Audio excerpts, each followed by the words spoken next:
Hello and welcome to our podcast in the Days of Noor with me, Noor, where we talk about Islamic related topics and social issues. So, if you're listening online on YouTube, then just know that you can also listen to just the audio on iTunes and on SoundCloud. So, if you want to subscribe there, if you're ever on the go and you want to take a listen, then you can also subscribe on iTunes and on SoundCloud. Now, on SoundCloud, just like on YouTube, it's going to be under our general Fig and Olive blog channel, whereas on iTunes, then it's just in the Days of Noor.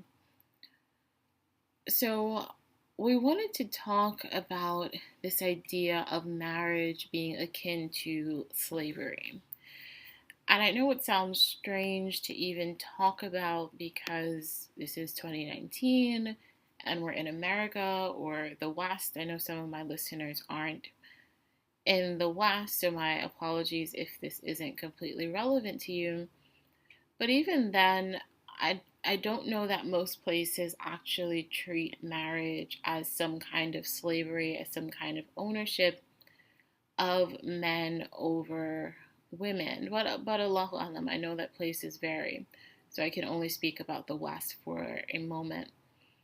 So I came across someone's Twitter thread, and interestingly enough, I wrote a tweet in response on my page saying that I find the phenomenon of the happily married angry feminist very interesting.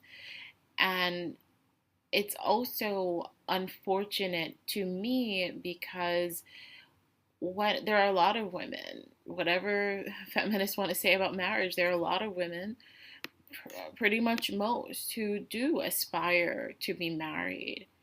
And so, if someone has achieved this aspiration of married and happily married, instead of degrading the institution, they should really want to tell other people how they can do it. Now, I'm not saying it's necessary for everyone who's happily married to be giving out advice. No, it's your prerogative. But if you are in a position or you are in a state where you want to give advice, I think it's really unfortunate to hold on to this feminist view of the patriarchy and men being a part of that patriarchy and wanting to oppress women and oppressing them through marriage, when the interesting situation in our society and why it's so interesting that the modern feminist talks like this and thinks like this is that everyone in America, with I'm sure some rare exceptions, but in general, everyone in America gets married because they want to be married, right? No one is forcing people to get married in the West, in America. You choose marriage because you loved the person. So that's the first sort of very obvious distinction between a society where people are being arranged to be married or forced to be married, where often it's not just the woman being forced to be married, it's the man and the woman. Sometimes it's just the woman, but sometimes it can be the man and the woman being forced to marry each other. Or even arranged marriages where it's not forced, but there's a lot of heavy involvement and input, and it's a lot harder to get out of just socially because you know there will be social consequences. But in America, where people choose marriage largely because they love the other person, it's really interesting to still see marriage as within this patriarchal dynamic instead of viewing. Well, the interesting thing is that I'm sure it does a couple of things, but one, and we're about to go through the thread, but one of the interesting things that it does is that it removes your individual agency, and it makes the issues in your marriage a part of the larger issue of the so-called patriarchy. And there are differences between men and women, and some of those general differences do influence our marriage and can influence the happiness or the unhappiness in our marriage.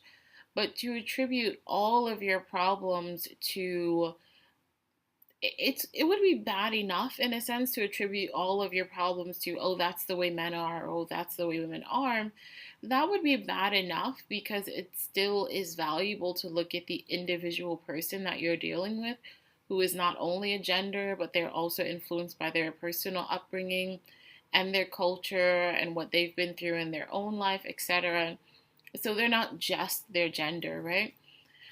But also, it removes, I think it almost removes, in a sense, any ability to be, and I hate the word objective, I'm not really sure there is such a thing as true objectivity, but even to be as close to that as possible.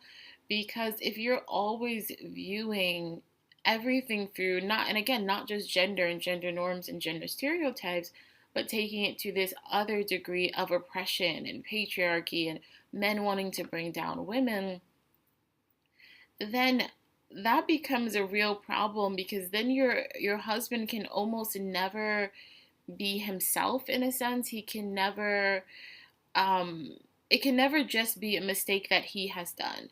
In fact, I remember speaking to someone, and they spoke about always feeling like they had, and it was so interesting, but always feeling like they had the burden of men on their shoulder, because their wife would always tell them, oh, well, that's what a man would do. Well, men don't listen, men this and men that. So he never was able to just be fully his own individual stuff and just act within their individual dynamic, instead of bringing the entire gender and the supposed patriarchy and the oppression of women into their marriage. And it puts men in a really strange situation where basically they can do nothing right, right? If everything is due to inherently him being male and being a part of the oppressive group, then he can basically do nothing right.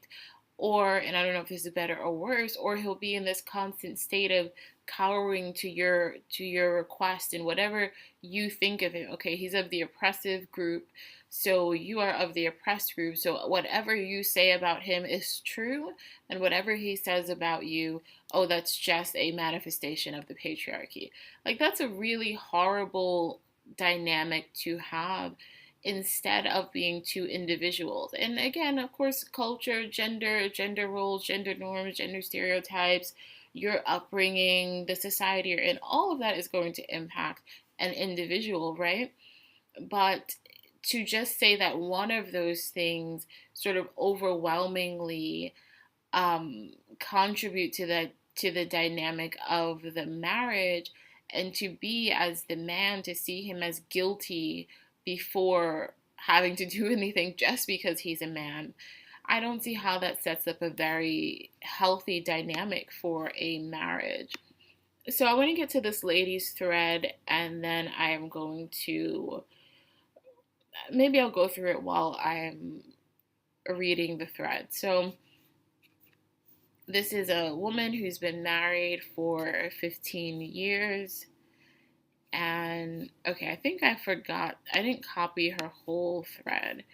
I'm not going to bother to go back, and I'm not going to give you guys the username, because I don't think there's any value in having a back and forth. Even when I wrote my tweet, I was just sort of generally talking about this phenomenon of the happily married angry feminist. And it is so interesting to me, because I can understand someone who's in a miserable marriage, or someone who's been in a miserable marriage and now is divorced, or someone who's single and they've had a lot of bad experiences with men. I can understand them spewing this kind of rhetoric, right? Because that would have been their personal experience with men. But for your personal experience with men to be positive, and especially your most intimate relationship with your husband to be positive, yet you're still spewing this negative rhetoric amount around men and how oppressive they are, even though you say that your husband is loving and caring. And it's very strange, and it's one of the reasons that I really dislike feminism in yeah, it's one of the reasons I really dislike feminism, because of this idea of the patriarchy. Patriarchy becomes this boogeyman that, because you believe in it, then you'll see it. even if it's not there, even if there's no evidence of it, you will see it because you first believed in it, right? And that's really creepy, and it turns into this sort of pseudo religion where it's like it doesn't matter how much evidence is put forth, like with the pay gap, the gender pay gap, no matter how much evidence is put forth that the gender pay gap is not comparing an individual employee to an individual employee and saying that they both just got hired at different wages because they're men and women. It's because men ask for, there's so many different dynamics. Men ask for higher wages initially. Men are more willing to compete. Sorry, not compete. What's the word? They're more willing to ask for a raise. They're more willing to, I forget the word. It's not compete, but when you basically go in, if they say it's $15 an hour and you're like, well, I want $18 an hour, and you haggle between each other until you get a higher wage than what was initially stated. It's also because men do work a bit more than women, longer hours than women. Men get into jobs that are higher paying than women. A lot of women are in the service industry. A lot of women work part-time, more so than men. So there are all of these dynamics that have nothing to do with gender. In fact, the one thing I would say that, or I shouldn't say that have nothing to do with gender, because they are gender differences. It's a gender difference that women don't ask for raises as often as men. That is a gender difference. That's something we do differently than men. But there is no evidence to say that this is a part of the patriarchal plan to oppress women, because this is what women are doing themselves, right? And especially in our time when everyone is telling women to get into STEM, but women are still choosing by and large to get into those more caring professions. Women in general love working with people. And I think there is something to be said about why we value working with tools more than working with people. I'm not on the other extreme and believe that there's no misogyny or no sexism in the world. Of course there is, but that the idea that there is this overarching patriarchy that attempts to oppress women in every single facet of their life, I don't, and Allahu Alam, I really don't believe that that is the makeup of the world.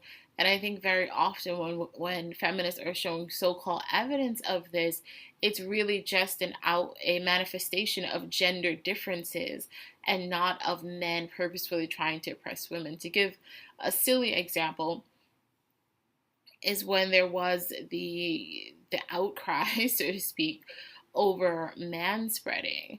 And it's like, how can you say that this is a part of men? Oh, men, this is part of the patriarchy, men oppressing women, and men taking up so much space, and men feeling like they can, take up more space than women, etc. And it's like, but you're actually forgetting the literal anatomy of men. That doesn't mean men have to be, wide, their legs open extremely wide, but it's obvious that it would be more comfortable for them to have their legs open a little bit. And then there were men who eventually said, well, you know what? Women will have all their bags on the seat, right? So then it's like, okay, are we going to get into a tit for tat into what is just gender differences and then calling it oppression and patriarchy, when it really is just men being different from women and not having any sort of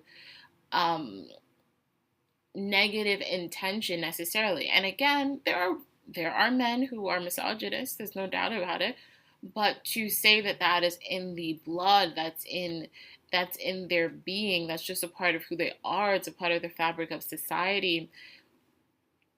Often the evidence used for that is merely the differences between men and women, and not men having any malicious intent to oppress women, and especially in the West. That's why I find it so interesting, especially in the West, because there are societies that are very oppressive to women. And a lot of those times, those societies aren't so great to men either. Some examples where people will say, oh, women aren't being educated, but then you look around and the men aren't being educated either, or they're being solely educated, those who can afford it, in religious studies, but there is no real education system for children. They just don't treat children well in general. And some of that is also not treating women well.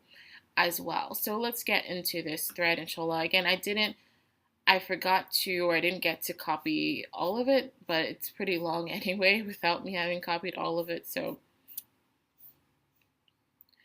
she says, and this is a married woman, married for 15 years, happily married. This is her thread.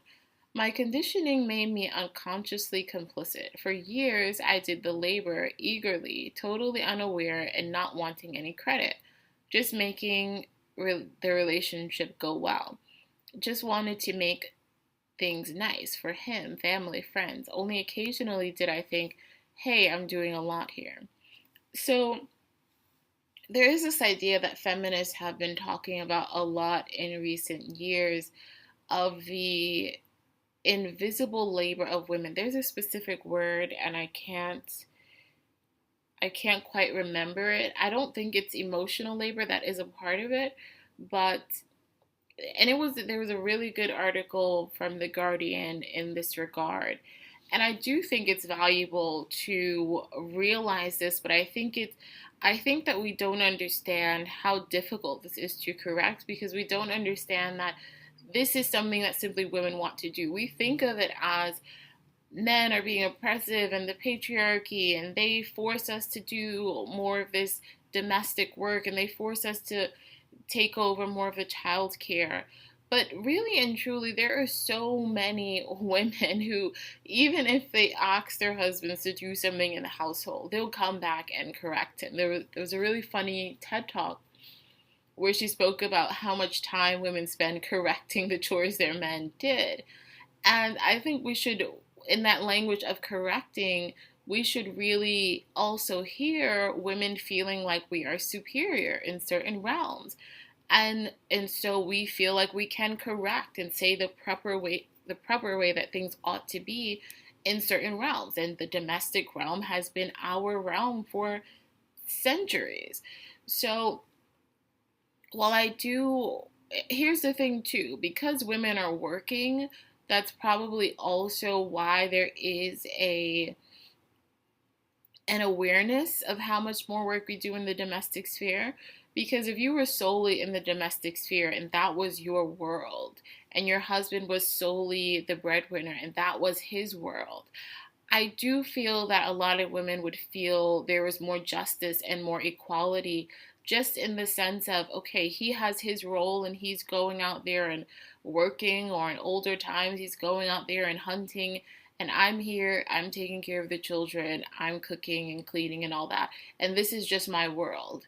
So I think there probably is even a less of an expectation on the husband because this is your domain. So helping here and there, of course, is always going to be appreciated, but there's a way that you get things done. Just as if you were going to go into your husband's office, you wouldn't expect, or he wouldn't expect you to help him with his work, right? That's his world. And if you did help him, he probably would have to come behind and correct you in something because he knows how things work in that world, right? So I think a part of the issue is that we went into these so-called 50-50 marriages where women are working and being breadwinners and participating fully in sort of the income of the household and putting in their 50% or their 60 or 40 or whatever, something close to 50-50, and then realizing, oh wait, this isn't actually a 50-50 marriage because I'm still doing most of the work at home. And so the funny thing to me is that instead of taking a step back, some women have done this, but not many feminists. And those who do this aren't usually allowed the title of feminism. Instead of taking a step back and saying, you know what, maybe feminists were wrong about this idea of work being empowering. Or maybe we were wrong about the idea that a household can truly be 50-50. Instead of saying that, now they're saying men need to help 50-50 in the household. And, individually, if that's the kind of marriage you want, I think it's fine. And hopefully you can work towards that with your husband. But that's not something you can control societally. Like you can try as best as possible to control people's wages and make sure women get equal pay, which and the Equal Pay Act was passed in the 60s.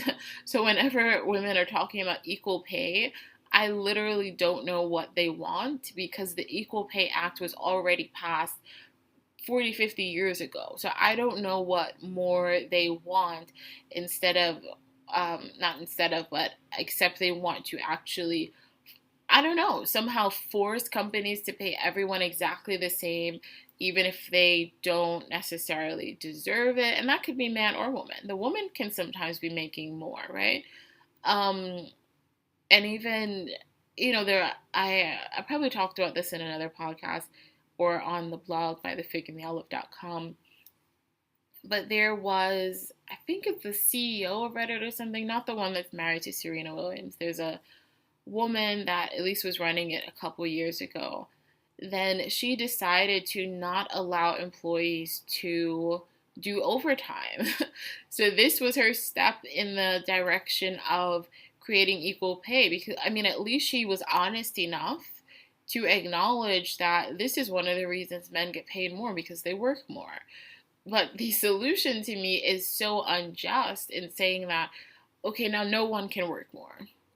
No one gets to work more because then some people will make more than others. And it's like, but in a merit-based society or, so-called merit-based society, shouldn't that be exactly how it goes? If you work more, if you work harder, or you work smarter, or you bring more value to your job, you should get paid more. So to arbitrarily say, no, everyone must be equal, so no one can work more if they want to, it's just crazy, especially when people have different life situations. If you're a man and you just had a baby, and your wife just had a baby, then it would be really valuable for you to pick up those extra hours. If you're a single man and you're trying to save up so you can get married, then it would be really valuable for you to have extra hours. If you're a woman who just had a baby herself, it would be really valuable to you if you could have flex time, if you could work less hours. Or depending, it may be really valuable to you to work more hours, it's at some point in your pregnancy.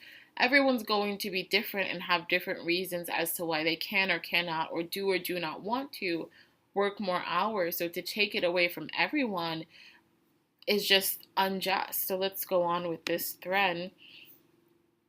She says, I can't blame him. He didn't ask for the emotional labor, although he did benefit, which is why stats show more married men are happier and live longer than single men. Married women are not as happy as single women, but married women are afforded a much higher status in society. So there's research on happiness that shows that women today are less happy. Oh, it's called the paradox of something like the paradox of women's happiness. Women today are less happy than women in the 1970s. And the researchers, they give a lot of possible reasons for why that may be. But I think it's obvious that one of the reasons, and one of the reasons why I do feel that modern marriage really doesn't benefit women, it benefits men more so. Because women continue to take on most of the domestic work. And I think that's in part, yes, it's in part because that's what we're expected to do. Yes, it's in part because our husbands aren't going to do it. But it's also in part because we like doing it, right? It's very rare that a woman is going to be in a household and not, decorate it nicely. Or not, even if occasionally want to bake an apple pie, right? Or want to make nice dinner and all of that stuff. We really enjoy doing that sort of thing. And that's sort of the funny thing to me too. It's like, yes, we may call it emotional labor, taking on more of the domestic work. And absolutely, I do believe that can feel unjust when you're also working, right? So you're essentially doing two jobs, the so-called second shift as it was labeled some time ago. But at the same time, there's a lot of that work that women enjoy doing, right? A lot of women, if not most, enjoy taking care of their children. They enjoy cooking and enjoy cleaning to some degree. Maybe you don't always enjoy the process, right? But you enjoy seeing a clean house, enjoy organizing. And also enjoy having the authority in those realms, right? So are um you are, what's the word? Subhanallah, I can't think of the word that I'm trying to think of, but essentially that as the woman in some roles and you are the expert, you're the authority. I think some women enjoy that as well, you know. Don't hold the baby like that, hold him like this. No, he can't eat that, he's supposed to eat this, right?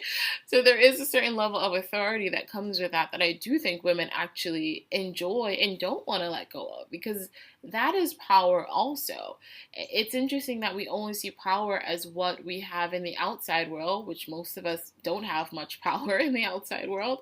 But in the domestic realm, we don't see power in that way. We don't see the woman being the authority on all of these domestic issues in the household.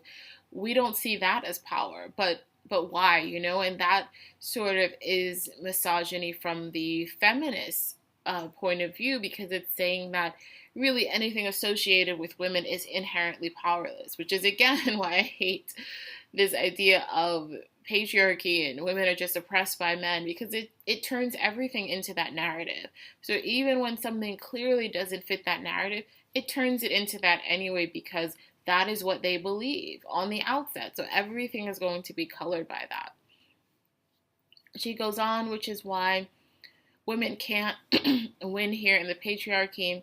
In marriages, when we set up to participate in a certain kind of labor exploitation, single women are treated like pariahs, unmarried moms are viewed with scorn, plus have to do all the labor of parenting, plus holding down the family. So this dynamic of, well, yeah, if you say that women are inherently oppressed in the patriarchy, then obviously they can't win, right? But that's your rhetoric, that's your belief. That's not true. That's not how everyone sees the world. Many people, and I want to write an essay soon, inshallah, entitled, actually I won't say what it is entitled, but talking about the fact that in sort of my defense of patriarchy, it's not defending men. It's not saying that men are better than women. No, a part of that defense is so that women are protected by men, which in my community, in the African American community, then 70% of women are unwed mothers. And that's stressful. That's struggle. That's a hardship. That's not the kind of life any little girl aspires to. And that's not the kind of life that women should be handed. And in a so-called patriarchy, or the idea of men having certain roles, especially quote unquote leadership roles, right? Then they get to be sort of a cover, a protection for women, the provider for women, so that women can, whenever they want to, see, sometimes I hate the language around some of this stuff, but anyways, so that women can fall back, quote unquote, and raise their children when they want to, when they feel they need to, when they feel it would be best for them or the children, and not have the stress of having to do everything. And that's far more than our modern society has provided for women. In the 1960s and 70s, then women, and black women in particular, you could be guaranteed that you were going to be married and you were going to have a family that's taken care of. And even if you also had to work, which yes, black women's employment numbers have always been higher than white women, but even back then black women worked a lot less than white women. So I've done this research, but I don't have it in front of me, but there's a year, it's probably earlier than the 1960s, I don't remember, where the employment rate for black women is like 40% and the employment rate for white women is like 5% or something, extremely low. So we know that black women, a lot of them still worked, but even that's better, working And a lot of them also were close to their extended family, so they had help in that way too. But even working and having some financial support from the father of your child, from your husband, is better than having to do everything by yourself, right? So now I can say I agree with the idea, though I don't really know that it's true in 2019. But I do agree with the idea that we shouldn't treat single people poorly or treat them like, as she said, like pariahs. Obviously not. I think, especially in our society where there's so much divorce, I think it has become an accomplishment to get married and stay married, right? Something that people took for granted 40, 50, 60 years ago. Today in our society, it is an accomplishment to get married and stay married because a lot of people are not able to accomplish that. However, if someone is single, obviously they shouldn't be treated poorly, but that kind of goes without saying. And however poorly single women are treated in this society, it has, our society has definitely created a space even for the idea of being a single adult, singlehood. Our society has created a space for that. And yes, once you're in your 30s, 40s, then um, people are going to expect you to be married, right? But there are a lot of spaces in which there are just so many single people that it's relatively normal. So I didn't realize how long this podcast is at this point, and there's so much more in her thread that we didn't go through. But I, okay. Yeah, I really don't want to make this very crazy long. So the last thing I'll say is that I guess in the past year or so, then I discovered this internet movement called, what is it called? Black Women's Empowerment. And it actually, I mean, it still somewhat exists today, but it actually, the height of the movement was in the early 2010s. And one of the things that the movement talks about that I do think is valuable is this idea that Black women feel, and I'm sorry, I know this word sounds super insulting, but the idea that some, or even in general, that Black women feel that they have to mule for other people. And that is essentially that even if you're happy, even if your life is going well, because you're Black, you have to put everyone on your back and you have to fight for other people and you have to fight against oppression.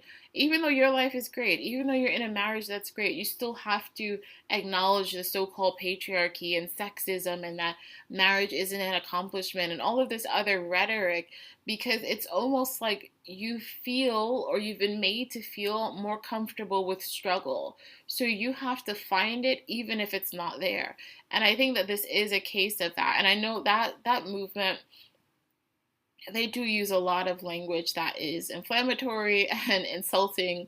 So I shouldn't even use the word mule. I should have just defined it. But I think it's a valid point, and that's not to say that you don't care about other people, but for someone in a position where they feel they have to use their voice, whatever, and they are happily married, I don't know why they wouldn't use that to talk about how you can have a good marriage, how you can have a long-lasting marriage, how more Black women in particular can get married when the community, most Black women aren't married, and whatever you feel about marriage, you know that it's better to have a husband who's helping to take care of you and your children instead of doing it all by yourself.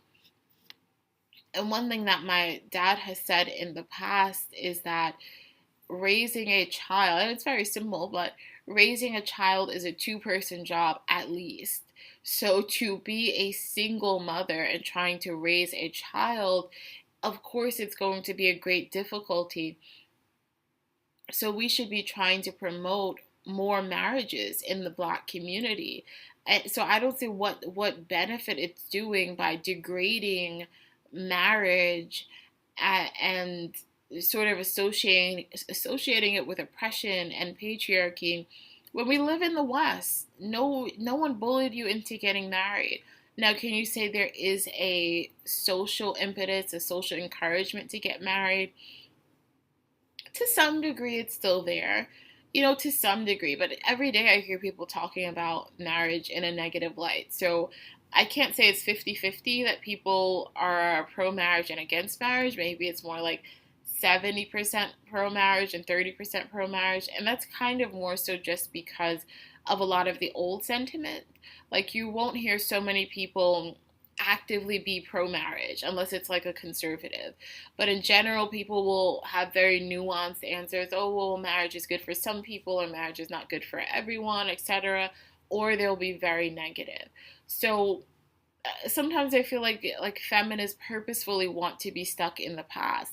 And I've heard people, read people write about how feminists have like third wave, or I don't know if there's fourth wave feminism, where they've made it so that they've created a problem that cannot be fixed.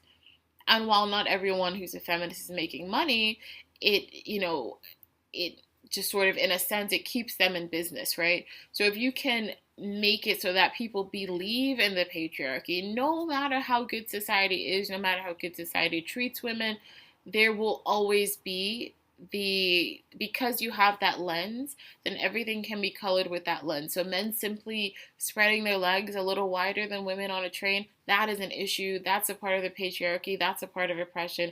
You can see it wherever you want to see it because you believe in it. And that creates a lot of tension also between men and women, and it makes it harder for people, even happily married people, to just be happily married. They have to still see the world through this lens of oppression and patriarchy. And the last thing I'll say, which I think I said earlier, is that a lot of women, whatever feminists want to say about marriage, a lot of women still want to be married. So what is the point of all of this rhetoric, right? Are you trying to convince them that marriage isn't actually valuable? Like, what's the purpose behind it? Because most women still want to be married, and especially Black women who just don't have a lot of options. So instead of spending so much time on this, we can talk about how marriages can be improved. And a part of the way that marriages, just in a general sense, can be improved is just people being as honest as possible. But the reality is that there was some research I was doing on this, that men will say they're happy to have marriages that are equal, but the reality is that when they get married, then women take on more of that domestic labor. And I do think that's in part not because men are asking for it, but because we've been doing it for so long. There's some of it that we want to do that we don't want to give over to them, that we don't think they do as well as we do. And also because of, yes, also socialization. This is what we have not actively been taught to do, especially not in our time, but we've seen our mothers do it, our aunties do it. It's a part of being a woman. It's what we do in our culture. We take on certain roles and expectations. So it's very difficult, and it's a part of the reason why I promote and am completely for traditional marriage, because that way he's fully doing what he's supposed to do, and you fully get to be in your world and do what you're supposed to do. And you don't have to worry about him doing or not doing in the domestic sphere, and he doesn't have to worry about you doing or not doing when it comes to bringing in an income. If you bring in a little income, great. If you don't, doesn't matter. If he helps out with the chores a bit, great. If he doesn't matter, because you guys fully are in your roles. And that, for me, is a better version of equality, or maybe equity, than the idea of trying to force people to do things that they don't necessarily want to do. The last note I'll make is that I wrote about this on the blog before, that even on this issue of equality, then there has been research found that when men do chores that are more associated with the feminine, then women are less attracted to them. So the man doing something like laundry, um, I don't think cooking was one of them. I'm not sure about washing dishes. I don't remember. But things that are closely associated with feminine tasks or things that women do, then women were actually less attracted to them. So it's a very funny thing of thinking we want certain things and maybe we actually don't. Everyone, individually, everyone is going to have to figure out their own marriage and what makes them happy and deal with the individual in that marriage. But in a general societal level, it is clear that women are taking on too much. But what is that thing that we have taken on within the last few decades? It's working in the public sphere. That's the task, that's the burden that has been newly taken on by women.